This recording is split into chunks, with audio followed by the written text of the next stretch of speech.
Hi friends, good morning, Assalamu alaikum. How are you all? I am Rashmi Siddiqa and welcome to my channel Legal Siddiq.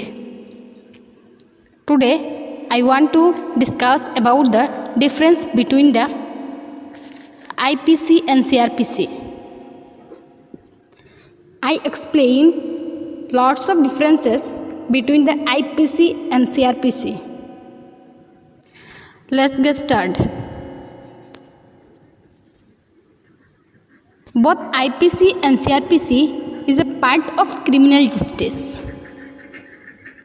In generally, Indian criminal justice divided into two types: substantive law and procedural law. IPC is the substantive law and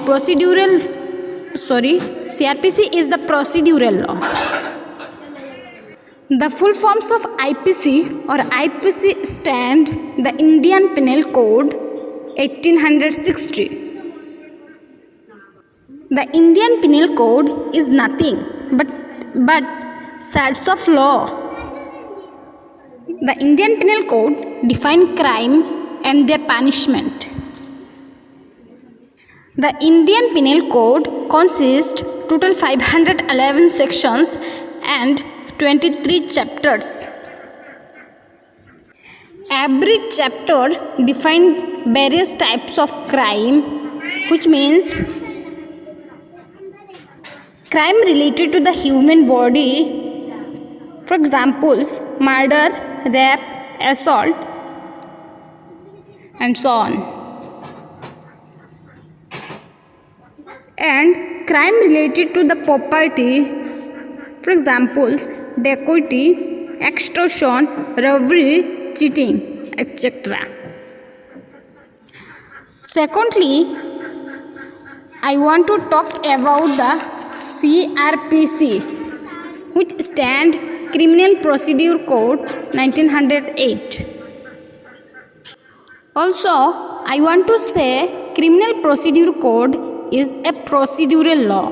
This procedural law defines the procedure of the judicial process.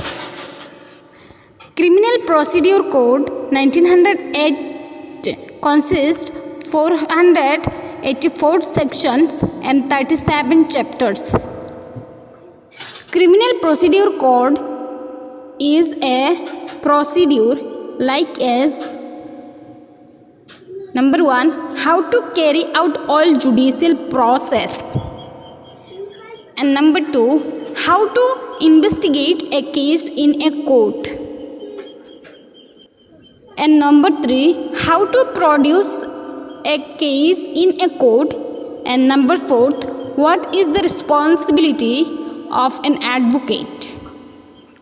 Alright, all these types of questions defined under Criminal Procedure Code 1908.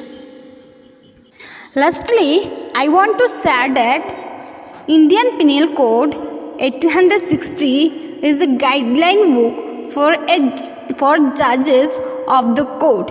Through this book, all judges will bound to give judgment. And Criminal Procedure Code 1908 is a guideline book for an advocate. Through these books, an advocate found the procedure of the case. Lastly, I want to thank everyone to watch my video till the end.